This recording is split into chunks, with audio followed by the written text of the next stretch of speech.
So guys, nauuhaw tayo, punta tayo sa drink vending machine.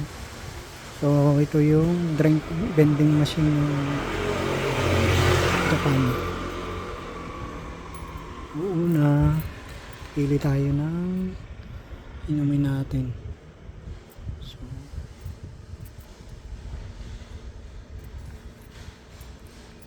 tapos dito mo papasok yung pera.